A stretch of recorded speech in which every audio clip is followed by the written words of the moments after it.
Good evening everyone. Good evening. स्वागत करता हूं आपको प्लेटफॉर्म कोचिंग के ऑनलाइन प्लेटफॉर्म पे।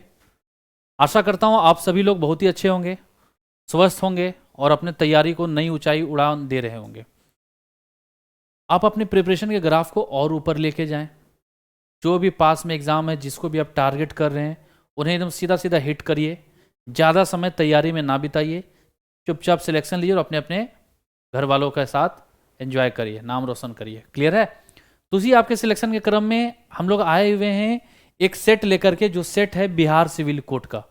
आपको भी पता है अभी आने वाले दिनों में बिहार सिविल कोड का एग्जाम है। आपके पास अराउंड 20-25 दिन समय होगा, उससे ज़्यादा तो नहीं होगा। बिहार सिविल कोड का एक सेट नंबर 14 हमारे सामने है, जिसके इंग्लिश के क्वेश्चंस को अभी हम लोग देखेंगे कि किस लेवल के क्वेश्चंस आते हैं, क्वेश्चंस का लेवल क्या रहता है, किस तरीके से हमें अप्रोच रखना है और सवालों को एक्यूरेसी के साथ कैसे हम लोग डील कर पाए। क्लियर है? अभी हम लोग देखेंगे कि इंग्लिश के सवाल कितने बेसिक आते हैं। बच्चा आधा बनाने से पहले डरना शुरू कर देता है कि सर हम क्या लगाएं, टिक लगाएं, तुक्का लगाएं, पता है नहीं पता है, क्या पता है। इन तमाम सवालों को विराम देते हैं। बगैर इंग्लिश का सिलेक्शन तो किसी एग्जाम में नहीं होने वाला है। जितने भी वनडे एग्जाम्स की आप बात करें, इंग्लिश रहेगा ही रहेगा। वेटेज भी ठीक ठाक सा है ना? तो आपको इंग्लिश से डरना नहीं, इंग्लिश से आपको प्यार करना पड़ेगा, तभी सवाल आपसे बनेगा। क्लियर है? हमें सवाल बनाना है, एक्यूरेसी के साथ बनाना है, विद इन टाइम बनाना है।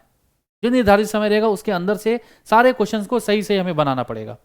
चलो आ जाओ, ज़्यादा हम लोग बात ना करें और इन सवाल के सिलसिलों को हम लोग आगे बढ़ाते हैं और देखते हैं कि क्या पूछा गया है।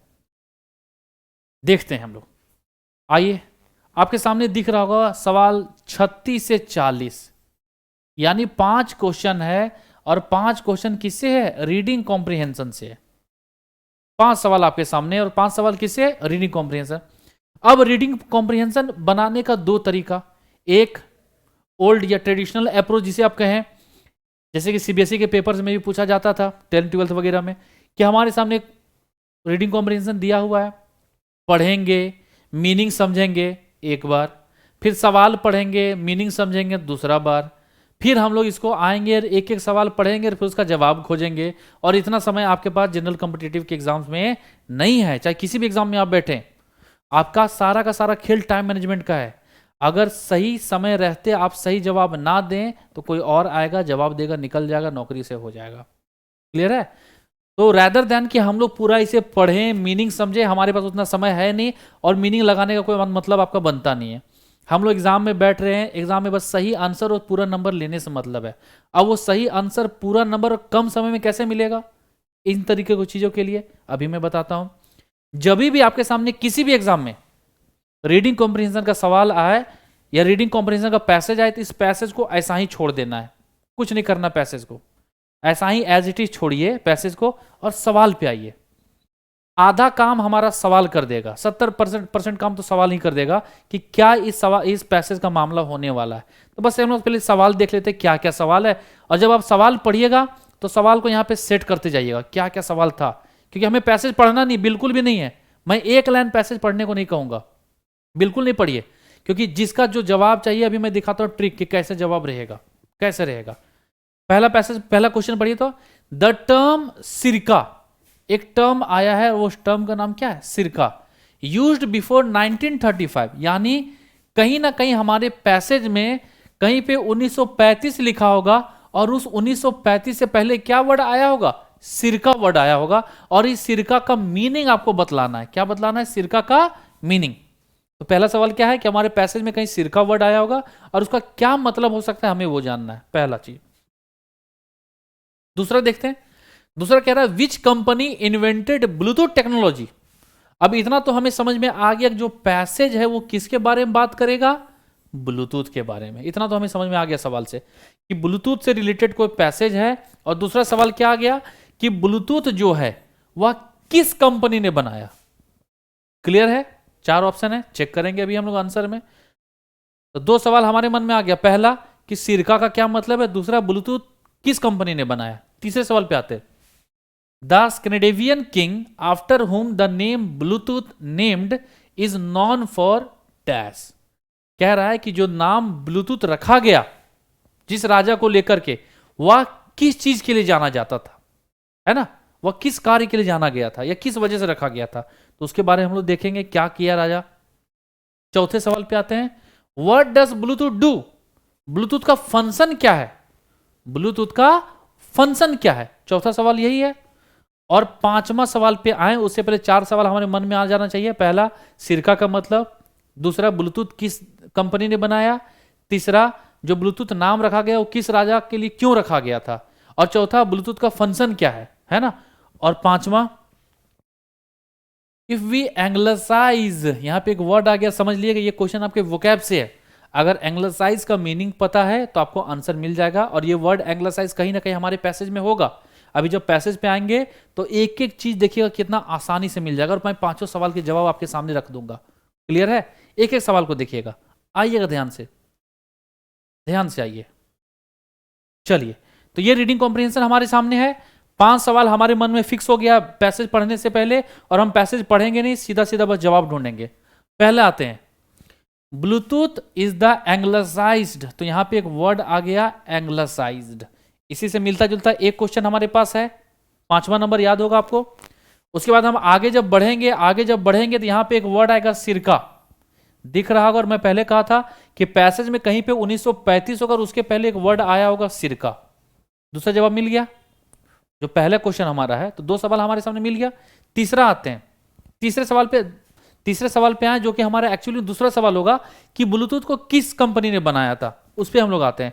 देखिए कहीं पे, ब्लूटूथ टेक्नोलॉजी वाज इन्वेंटेड 1994 में, और वो किसके द्वारा इन्वेंट हुआ था, इसे देखिएगा, स्वीडिश कंपनी जिसका नाम क्या है, इरेक्सन। 3 क्वेश्चन हमारे क्लियर हो गया। मैं पैसेज एक लाइन नहीं पढ़ा हूं।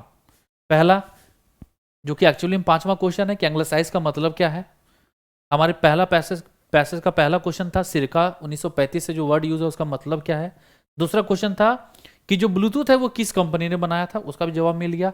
तीसरा आते हैं, जो सवाल था हमारा कि राजा जो था जिसके वो ब्लूटूथ नाम रखा गया उसका क्या था, वो किस वजह जाना गया था, तो जब देखिएगा क्या किया था, देखो, स्कैंडिनेवियन किंग मिला आपको, Scandinavian king who had United several Danish tribes and parts of Norway. क्या किया था कि यूनाइट किया था, है ना, इकट्ठा किया था, किसको किसको, Danish tribe and parts of Norway. Danish यानी डेनमार्क की बात कर रहा है ना, तो कह रहा है कि 2 मूल के लोगों को क्या किया था, इकट्ठा किया था, है ना, और वो क्या क्या था, डेनमार्क का था और नॉर्वे के लोगों को, है ना, 2 ट्राइब को इकट्ठा, 2 संगठनों के साथ लाया था। मिल गया तीसरा आंसर।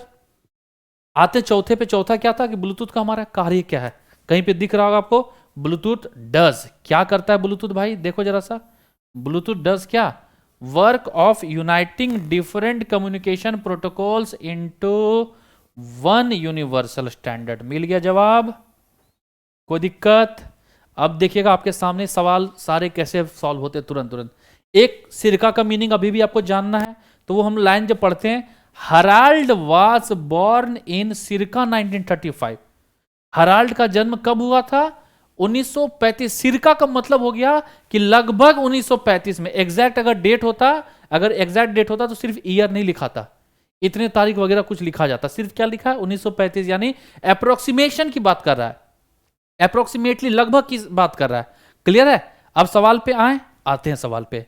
पैसेज में क्या लिखा है हमें नहीं पता, ना आपको समझने की आवश्यकता है, हमें उन 5 सवालों को सही सही जवाब देने से मतलब है, और उन 5 का सवाल का जवाब आपके सामने यहां पे दिख रहा होगा। पहला यहां पे हो गया, दूसरा यहां पे हो गया, तीसरा यहां पे हो गया, चौथा हमारा यहां पे हो गया, और 5वां हमें इसका मीनिंग जानना होगा। ये वोकैब बेस्ड पैसेज है, ये वोकैब बेस्ड क्वेश्चन आ गया। क्लियर है? अब आइए जवाब देते चलते हैं। आइए ध्यान से, पहला सवाल क्या था कि जो टर्म है सिरका जो इस्तेमाल 1935, उसका मतलब क्या था, अभी अभी बोले कि सिरका का मतलब लगभग के सेंस में होता है, तो लगभग के लिए कोई भी वर्ड लगा ले, अप्रोक्सीमेटली, अराउंड, कुछ तो होगा ऑप्शन में, देखिए आपके सामने मिल रहा होगा, और वो क्या है, अराउंड। बोलिए कहीं दिक्कत है? बनाने का तरीका समझ में आया पहला। आइए दूसरा देखिए, कह रहा है ब्लूटूथ किसने बनाया था, तो अभी अभी देखे थे कि स्वीडिश कंपनी था। ब्लूटूथ किसने बनाया था, देखो जरा ध्यान से, स्वीडिश कंपनी है ना, स्वीडिश कंपनी, जिस कंपनी का नाम क्या था, एरिक्सन। क्या था, एरिक्सन। मिल गया हमें जवाब कि ब्लूटूथ किसने बनाया था, एरिक्सन ने बनाया था। कोई दिक्कत? आइए तीसरे सवाल पे। तीसरा सवाल क्या कहता है कि जो स्कैंडिनेवियन किंग था, आफ्टर हुम जो ये ब्लूटूथ नाम रखा गया, वो किस चीज के लिए जाना जाता था? किस चीज के लिए जाना जाता था? तो अभी अभी हम लोग देखे थे कि दो ट्राइब्स को, लोगों को क्या कर रहा था? इकट्ठा कर रहा था, है ना? और वो दो ट्राइब्स कहां कहां का था? डैनिश यानी डेनमार्क के, और किसके थे? नॉर्वे के। देखिए कहीं कहीं आंसर आपको मिल जाएगा, कहीं जरूर मिलेगा लिखा हुआ। देखो जरा सा क्या कर रहा है। His act regarding unification of several tribes of किसका? किसका? देखो यहां पे डैनिश और नॉर्वे, यही ना है? क्लियर है? चलें आगे, चलिए आगे, चलो आगे। आइए अगला सवाल देखो। ब्लूटूथ क्या करता है? अभी अभी हम लोग देखे थे कि ब्लूटूथ क्या करता है, अंडरलाइन भी किए थे कि ब्लूटूथ का कार्य क्या है। देखो क्या करता है ब्लूटूथ? Does what? यूनाइटिंग। क्या यूनाइट करेगा? डिफरेंट कम्युनिकेशन प्रोटोकॉल्स को किसमें? एक यूनिवर्सल स्टैंडर्ड में करता है। क्लियर है? तो आंसर भी हमें मिल जाएगा। देखो जरा ध्यान से, देखिए जरा सा। तो ब्लूटूथ क्या करेगा? यूनाइटिंग, है ना? यूनाइट्स क्या? Different communication protocols into one universal standard. Clear है? चार आंसर क्लियर हो गया, कहीं पे दम नहीं लगा होगा, बहुत ही बेसिक है। और पांचवें पे आते हैं, क्या है वो? एंग्लसाइज समथिंग, यानी एंग्लसाइज का मतलब पता तो आपको आंसर मिल जाएगा। और एंग्लसाइज का मतलब होता है अंग्रेजीकृत। अंग्रेजीकृत का मतलब अगर नहीं पता तो मैं बता देता हूं इंग्लिश में।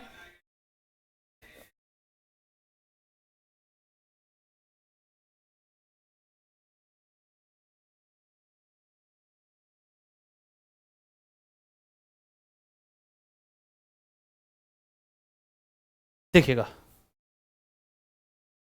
अंग्रेजीकृत का मतलब होता है कि किसी भी चीज को, चाहे वो साउंड हो, कैरेक्टर हो, किसी भी चीज को किस में कन्वर्ट कर दे आप? इंग्लिश फॉर्म में, है ना? किसी भी चीज का इंग्लिश वर्जन ही हमारा क्या कहलाता है? एंग्लसाइज कहलाता है। यानी कुछ भी चीज को आप किस में बदल देंगे?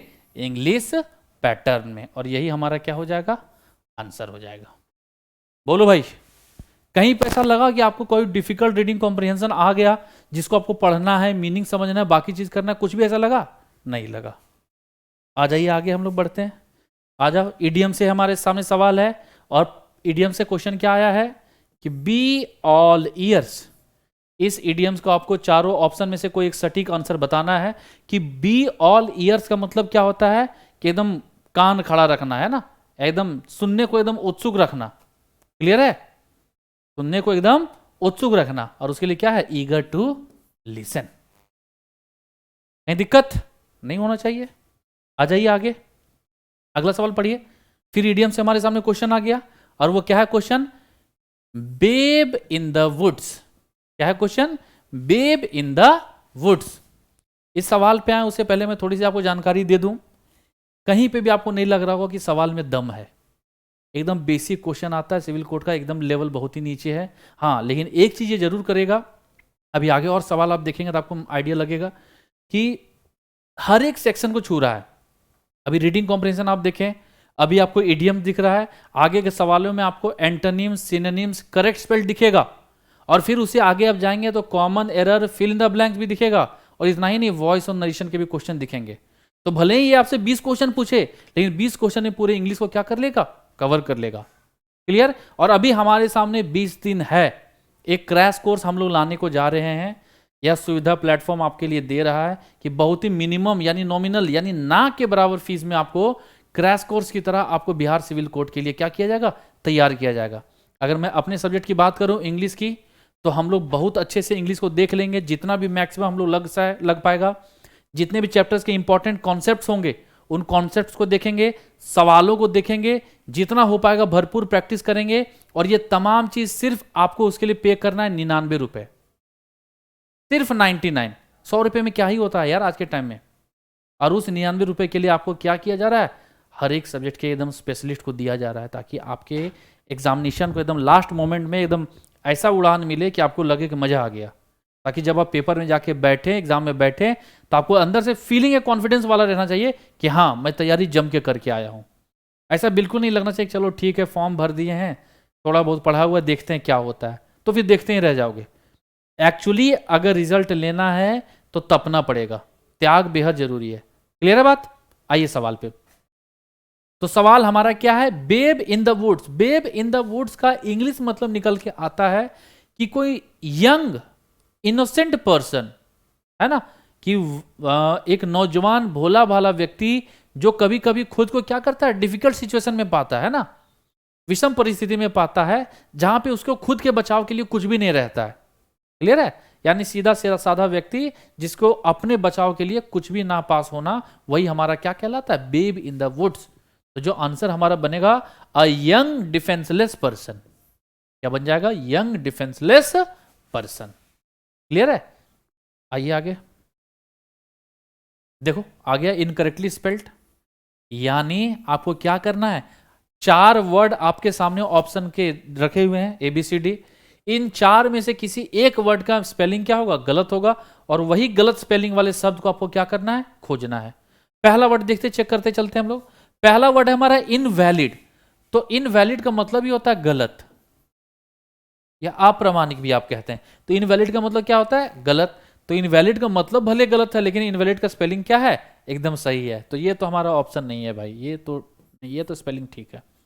अगला देखते हैं, इनवर्ड। इनवर्ड का मतलब क्या होता है? अंदर की ओर। यही ना होता भाई? इनवर्ड का मतलब होता है अंदर की ओर, और इसका स्पेलिंग एकदम ठीक है, तो ये हमारा आंसर होगा नहीं। क्लियर? नेक्स्ट हमारा देखिए, डी में दिया इनवाइट। इनवाइट का मतलब आमंत्रित करना, निमंत्रण देना, स्पेलिंग यही होता है। तो ये तो क्या हो जाएगा मामला हमारा?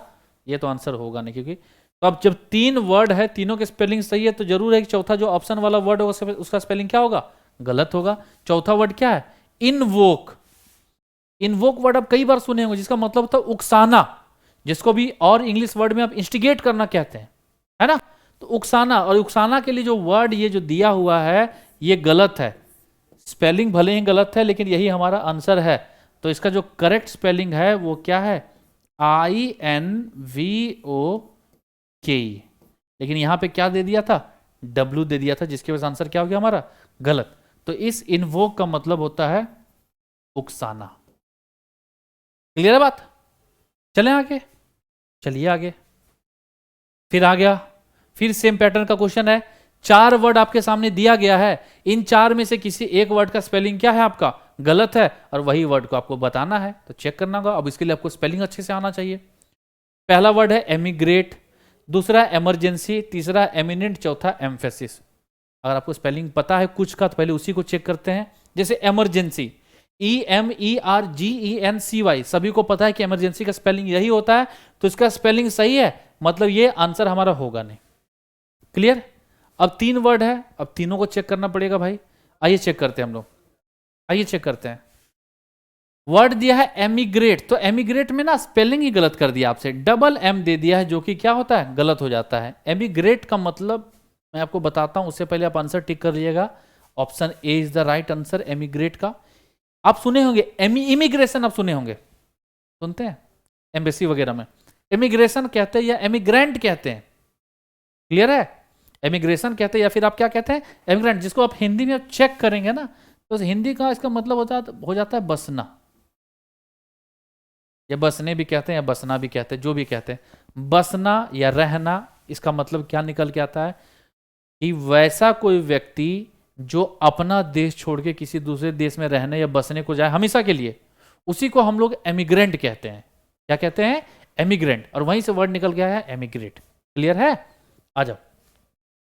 तो आंसर तो हमारा ए हो गया, क्योंकि स्पेलिंग गलत था। बाकी 2 वर्ड है, इसका भी मीनिंग आप जान लीजिए। सी में दिया है एमिनेंट। एमिनेंट का मतलब होता है प्रमुख। एमिनेंट का मतलब क्या होता है? प्रमुख, है ना। He is a very eminent person, मतलब क्या है? वह बहुत ही प्रभावशाली या प्रमुख व्यक्ति है ना, जिसको बहुत सारे वैल्यू हो। डी में दिया एम्फेसिस। एम्फेसिस या एम्फसाइज करना, इसका मतलब होता है किसी भी चीज पे बल देना, या इसी को आप कहते हैं जोर देना। बल देना या जोर देना, और यही हमारा क्या कहलाता है? एम्फेसिस। क्लियर है? आइए आगे। एंटोनिम्स आ गया, विपरीतार्थक शब्द। अभी इनकरेक्ट मतलब करेक्ट वो स्पेल्ट वाले से बाहर निकले। अब विपरीतार्थक शब्द एंटोनिम्स आपको बतलाना है। और पहला क्वेश्चन आपके सामने क्या दिया है? कंटेंटेड। कंटेंटेड, कंटेंटेड का हिंदी मतलब पहले आप जानिएगा, तभी आप आंसर लगा पाइएगा। तो कंटेंटेड का हिंदी मतलब होता है संतुष्ट।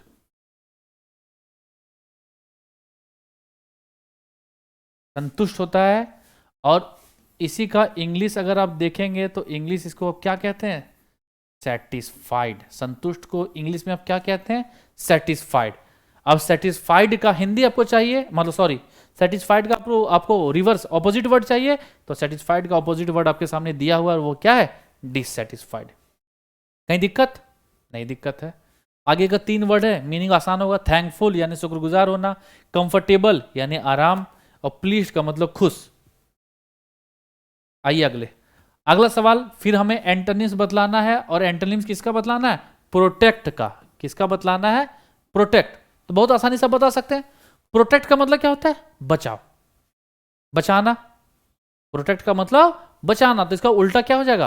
प्रोटेक्ट। प्रोटेक्ट का उल्टा नुकसान पहुंचाना, और नुकसान पहुंचाने के लिए एक वर्ड दिया होगा आपके सामने, और वो वर्ड क्या है? हार्म, क्षति पहुंचाना। क्लियर है?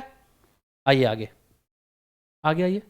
अच्छा, वही जो मैं बात कह रहा था आपको, जो मैं समझा रहा था कि कल से यानी 23 तारीख से डेली शाम के 7 बजे रोजाना बिहार सिविल कोर्ट के लिए तैयारी आपको कराई जाएगी।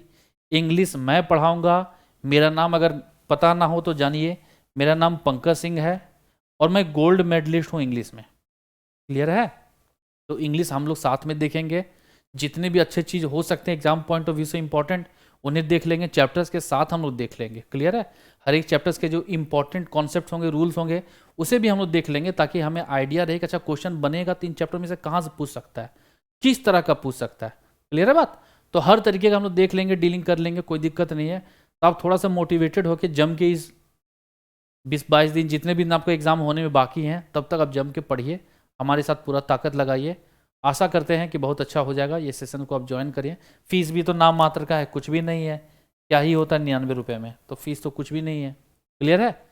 उम्मीद करते हैं हम लोग बहुत अच्छे से डील करेंगे, जम के पढ़ेंगे। क्लियर भाई? आइए आगे चलिए। अच्छा, सवाल आपका यहाँ से शुरू हो रहा है, ध्यान दीजिएगा। फिल इन द ब्लैंक से है सवाल। देखिए जरा सवाल, सवाल देखिएगा, सवाल देखिए।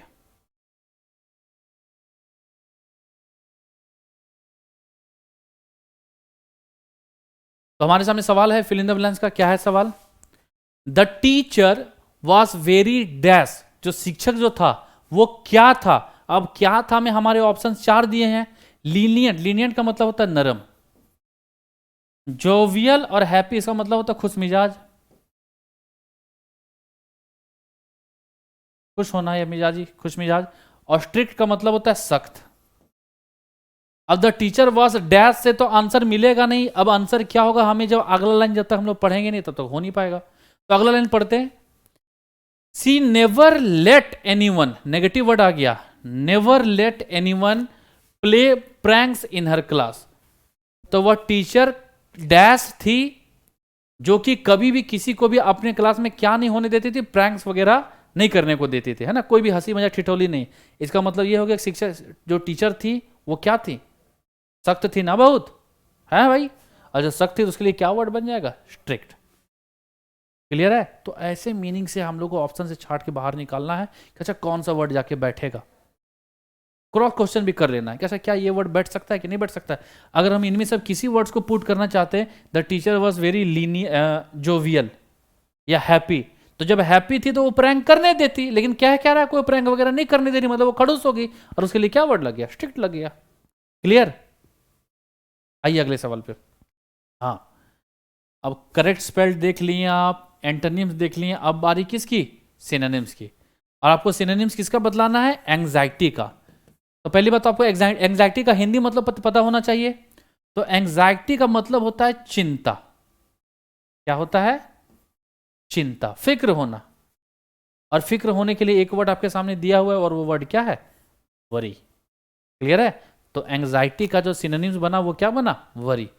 और 3 वर्ड आपके सामने दिए हुए हैं। डिलाइट, डिलाइट का मतलब होता है खुशी, खुश होना।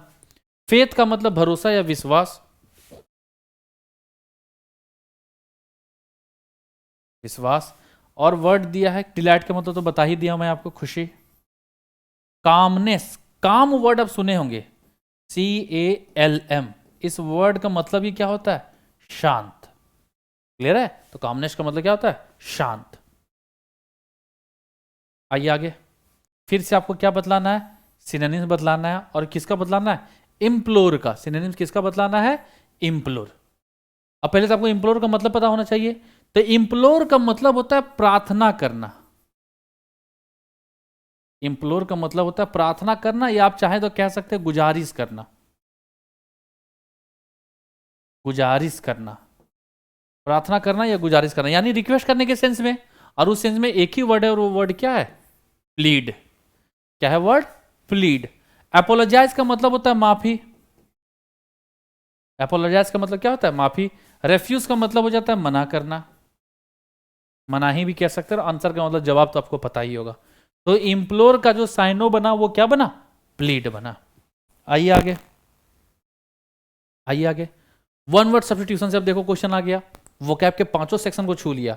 पहले आपसे इडियम्स पूछा, फिर करेक्ट स्पेल से सवाल पूछा, फिर एंटोनिम्स पूछा, फिर सिनोनिम्स पूछा, और अब वन वर्ड सब्स्टिट्यूशन पूछ लिया। वन वर्ड सब्स्टिट्यूशन का क्वेश्चन क्या है? कह रहा है कि अ डिजीज, कोई बीमारी है जो क्या करता है? Causing a person to fall unconscious involuntarily. कह रहा है वैसा कोई बीमारी जो किसी व्यक्ति को क्या कर दे? बेहोशी में ला देता हो, है ना? मतलब वो बेहोशी उसके विलिंगनेस से नहीं आता है ना। वो कोई आदमी आप सुनते हैं अरे खड़ा खड़ा खड़ा वो परेड वगैरह करा तो वो बेहोश हो गिर गया इनवॉलेंटरली। क्लियर है? तो वैसे बीमारी को, वैसा व्यक्ति जो बार बार बेहोश होता हो, उसे हम क्या कहते हैं? एपिलेप्सी कहते हैं, या इपिलेप्सी भी आप कह सकते हैं। क्लियर? क्लियर है? आते हैं आगे। तीन वर्ड आपके सामने नया दिया हुआ है। वर्ड है सेनिलिटी, डेमेंशिया, इंसोम्निया। चलो सेनिलिटी देखते हैं पहले। सेनिलिटी का मतलब होता है ओल्ड एज, बुजुर्ग अवस्था। सेनिलिटी का मतलब होता है ओल्ड एज, जिसे आप कहते हैं बुजुर्ग अवस्था। क्लियर है? अगला वर्ड है डेमेंशिया। डेमेंशिया का मतलब होता है मेंटल इलनेस। मेंटल इलनेस, जो दिमागी रूप से बीमार चल रहा हो, मेंटल इलनेस। और इनसोमनिया, सोम वर्ड यानी सोने से रिलेटेड है। इन एबिलिटी टू स्लीप, वैसा व्यक्ति जिसे नींद ना आती हो या सोने में तकलीफ हो रहा हो, उसी को हम लोग क्या कहते हैं? इनसोमनिया। आइए आगे, आगे आ जाते हैं हम लोग। हाँ, फिर ये वोकैब का ही क्वेश्चन जैसा है कि एक दिया हुआ एक फ्रेज टाइप का, टू रन आफ्टर। और इसका आपको क्या करना है? चार वर्ड है, उसमें से सूटेबल वर्ड निकालना है। तो अगर बच्चा कोई हिंदी करने जाएगा तो आंसर गलत करके आ जाएगा। टू रन आफ्टर मतलब किसी को भागना या दौड़ना सोच लेगा और उसके लिए रेस वगैरह वर्ड लगा लेगा, गलत। टू रन आफ्टर का यहाँ पे सेंस निकल के आ रहा है कि किसी चीज में उस क्रम में आगे बढ़ना जहां पे आप क्या करें, अपने आप को सिक्योर करते चले, या कह सकते हैं आप कि एक तरीके से किसी चीज को करियर या बाकी चीजों में आप आगे बढ़ रहे हैं, उसी को वहीं से आपके लिए वर्ड क्या निकल के आ रहा है? To run after. अगर रेस की बात करेंगे तो थोड़ा दूर जाके आपको क्या कर जाना पड़ेगा? फिनिशिंग पॉइंट पे जाने के बाद रुकना पड़ेगा। स्प्रिंट का मतलब होता है तेज भाग दौड़, है ना, या धावा के सेंस में स्प्रिंट जिसे कहते हैं, जो रेस के सेंस में कहता है। और रस का मतलब होता है धक्का मुक्की। तो जो करेक्ट आंसर जो बनेगा इसका, वो क्या जाएगा? परस्यू करना, यानी उसी क्षेत्र में या वहीं आगे बढ़ते चले जाना। क्लियर है? वही है टू रन आफ्टर। आइए आगे, नेक्स्ट क्वेश्चन। आइए, कॉमन एरर का सवाल आ गया भाई। सवाल आसानी है लेकिन है तो कॉमन एरर का। कह रहा है penguins have very shorter wings. एक बहुत ही छोटा सा सेंटेंस है, चार ऑप्शन आपके सामने है। आपको यह देखना है कि इन चारों में से कहां पे मामला है गलत वाला, और अगर कहीं गलत नहीं है, सेंटेंस सही है, तो फिर आंसर क्या हो जाना चाहिए? नो एरर हो जाना चाहिए। आइए चेक करते हैं, चेक करते हैं। तो पढ़ते हैं। पेंगुइन सब्जेक्ट हमारा क्या है? पेंगुइन्स एस लगा है, मतलब ये सब्जेक्ट क्या हो गया? प्लूरल। और प्लूरल के साथ हैव आ गया यानी V1 आ गया, तो ये वर्ब भी हमारा क्या हो गया? प्लूरल। यानी सब्जेक्ट और वर्ब में कहीं पे कोई दिक्कत नहीं है। जब सब्जेक्ट और वर्ब में कहीं कोई दिक्कत नहीं है, मतलब ये ऑप्शन तो हमारा होगा नहीं। ठीक। अब जब पेंगुइन्स है यानी बहुवचन में हमारा सब्जेक्ट है, तो विंग्स तो होगा ही, ज्यादा पंखे तो होंगे ही। क्लियर है ना? तो विंग से भी कहीं पे कोई दिक्कत होने वाला है नहीं, तो ये भी हमारा ऑप्शन होगा नहीं। अब हमारे पास दो ही विकल्प है। अगर एरर होगा तो तीसरे में होगा, और अगर नहीं होगा तो सेंटेंस मतलब सही होगा और नो एरर हमारा आंसर होगा। चेक कर लेते हैं हम लोग। तो कह रहा है penguins have very shorter wings, very shorter wings. तो यहां पे वेरी भी आ गया, हाईएस्ट डिग्री वेरी भी आ गया, और उसके साथ D2 लगा दे रहा है, यानी कंपैरेटिव डिग्री, जो कि क्या हो जाएगा, गलत हो जाएगा। वेरी प्लस D1 ना जाएगा D1, यानी पॉजिटिव डिग्री जाना चाहिए। तो शॉर्टर ना होकर क्या होगा, वेरी शॉर्ट होता। तो हमें आंसर सही करना है नहीं, बस टिक लगाना है। और टिक कहां पे लगेगा, एरर जहां पे हो, एरर किस में, वेरी शॉर्टर में। आइए हम लोग आगे आते हैं, नेक्स्ट पे आइए, अगला सवाल पढ़िए। कह रहा है C dash a lot about her health problems. अब इसको आपको चेक करना पड़ेगा कि वह अपने शारीरिक कष्ट को लेकर के बहुत ही क्या रहती है, चिंतित रहती है। यही मीनिंग निकल के आएगा ना। तो जब चिंतित रहती है तो वहां पे सफर्स और ट्रबल्स का कोई भी मतलब आंसर सुटेबल नहीं होना है। क्लियर है? तो इससे पहले ऑप्शन से बाहर निकालिए। अब दो वर्ड चिंता के लिए दिख रहा होगा आपको, कंसर्न्स और वरीज। क्लियर है? तो जनरली हम लोग कंसर्न, फिक्रमंद दूसरों के लिए होते हैं, और खुद के लिए क्या होते हैं, चिंतित होते हैं। तो जो आंसर हमारा बनेगा वो क्या बन जाएगा, सी वरीज अ लॉट। वो बहुत ज्यादा फिक्र करती है अपने, या चिंता में रहती है किसको लेकर के, अपने शारीरिक कष्ट को लेकर के। क्लियर? आइए आगे, आइए। सवाल नरेशन का है, नरेशन का है। डायरेक्ट नरेशन में या डायरेक्ट स्पीच में सवाल हमारा है he said let it rain, he said let it rain. अब इसको आपको इनडायरेक्ट में बदलना है। कैसे बदलेंगे आप, ही विश्ड टू रेन, तो वह तो बारिश कराएगा नहीं, पहली चीज तो वो गलत हो जाएगा। He wished that it should rain, chances है, बन सकता, चेक करते आगे। He said that let it be rained, तो ये तो एकदम गलत हो जाएगा, पढ़ने से अजीब लग रहा है, लेट इट बी रेन्ड। अब शौक से तो बारिश कराओगे नहीं, जब बैठोगे तो चलो बारिश वर्षा हो जाए। He exclaim that it should be rained, ये भी हमारा आंसर एक्सक्लेम तो होता नहीं। तो जो आंसर हमारा बना वो क्या बना, ही wished that it should rain. Clear है? वर्षा होनी चाहिए। आइए आगे, ये शायद हमारा आखिरी सवाल है, और वो सवाल हमारा वॉइस से है। तो वॉइस दो तरह का होता है, आपको पता ही होगा, एक्टिव वॉइस और पैसिव वॉइस। तो पहले सवाल को पढ़ते हैं। सवाल हमारा है कि I was surprised at his reply. तो वॉज वेयर प्लस V3 है, वाज करें या वेयर करें, प्लस V3 है, यानी वाज वेयर प्लस V3, यानी सेंटेंस जो है वो किस में है, पैसिव वॉइस में। किस में है, पैसिव वॉइस में है। अब जब क्वेश्चन हमारा पैसिव वॉइस में है तो ये ऑब्वियस सी बात है कि चार ऑप्शन जो होंगे वो एक्टिव में होंगे, जिन्हें हमें ये देखना है कि इस पैसिव का जो करेक्ट एक्टिव वॉइस होगा वो क्या होगा। चेक करते हैं। तो जब वाज वेयर प्लस V3 है, यानी वाज प्लस V3 लग गया, मतलब ये अंडरस्टूड है कि सेंटेंस का टेंस क्या होना चाहिए, पास्ट होना चाहिए। और एक्टिव का स्ट्रक्चर आपको पता होना चाहिए। पास्ट का एक्टिव का स्ट्रक्चर होता है सब्जेक्ट प्लस वर्ब का सेकंड फॉर्म प्लस ऑब्जेक्ट कहें या रिमेनिंग वर्ड्स कहें। और जब इसी को आप पैसिव में बदलते हैं तो पैसिव में अब क्या आते हैं, उधर का ऑब्जेक्ट इधर का सब्जेक्ट बनता है। वाज या where plus V3 plus by plus remaining words कहें या ऑब्जेक्ट फॉर्म ऑफ सब्जेक्ट कहें, यही स्ट्रक्चर बनता है, यही स्ट्रक्चर बनता है।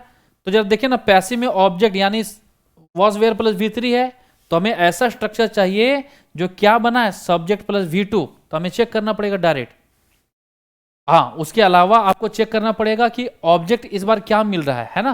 तो हमें पता होना चाहिए कि I was surprised at his reply, तो यही एक्टिव का ना सब्जेक्ट बनना चाहिए, यानी जो आंसर बनेगा वो तो हिज रिप्लाई से स्टार्ट होना चाहिए।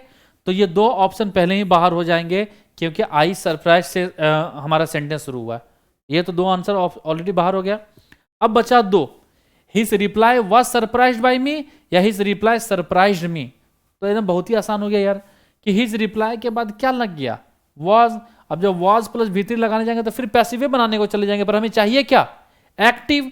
तो ये भी हमारा आंसर क्या हो गया, बाहर हो गया। बचा क्या, हिज रिप्लाई, जो कि सब्जेक्ट की तरह काम करेगा, या कह सकते इसका ऑब्जेक्ट, इसका क्या हो जाएगा, ये V2 हो जाएगा। और ये तो यहाँ पे भले ही ऑब्जेक्ट हम लोग ऊपर से देख रहे हैं, पर ये सब्जेक्ट है और ये क्या निकल जाता है, ऑब्जेक्ट निकल जाता है। तो यानी जो आंसर सही होता वो कौन सा हुआ, हिज रिप्लाई सरप्राइज्ड मी। कोई दिक्कत नहीं होनी चाहिए। आशा करते जितने भी सवाल अभी हमने देखा, हर एक सवाल का डिटेल्ड आंसर आपको मिल गया और बहुत ही अच्छे से चीज़ों को आपको एक्सप्लेन किया गया है। ऐसा ही हम लोग क्लासेस में करेंगे, कॉन्सेप्ट को अच्छे से पढ़ेंगे और उस पर जितने क्वेश्चन हम लोग देख सकते हैं देख के जम के प्रैक्टिस कर लेंगे। क्लियर है बात? तो उम्मीद करते हैं कि कल के क्लासेस में हम लोगों की मुलाकात होगी और इंग्लिश को इस सिविल कोर्ट के एग्ज़ाम्स के लिए बहुत अच्छे से तैयार कर लेंगे। समय कम है, आपके पास सोचने का बिल्कुल भी समय नहीं है। जितना जल्दी हो, जितना मैक्सिमम से मैक्सिमम क्लास आप ले पाएँ लीजिए, जम के पढ़िए। इस टाइम आपको 100, 200, 500 रुपये सोचने की ज़रूरत नहीं है। नौकरी लग जाएगा तो ये आपका रोज़ का खर्च हो जाएगा। क्लियर है बात? तो अभी इनिशियली इन सब चीज़ों के बारे में नहीं सोचना है कि हम 100 रुपये 99 रुपये लगा रहे हैं, बिल्कुल भी नहीं सोचना है। ये कोई तो सबसे पहली बात तो ये कोई रकम ही नहीं जिसके बारे में बात किया जाए। क्लियर है बात? तो डेली पढ़ेंगे, जम के पढ़ेंगे। तो आज के सेशंस को हम यहीं रोकते हैं। Thank you so much. मुलाकात करेंगे फिर अगली क्लास में। क्लियर है? तो अब क्लास रेगुलर क्लासेस में हम लोग रहेंगे, समय बहुत कम है, जम के हम लोग मिलेंगे। Thank you so much.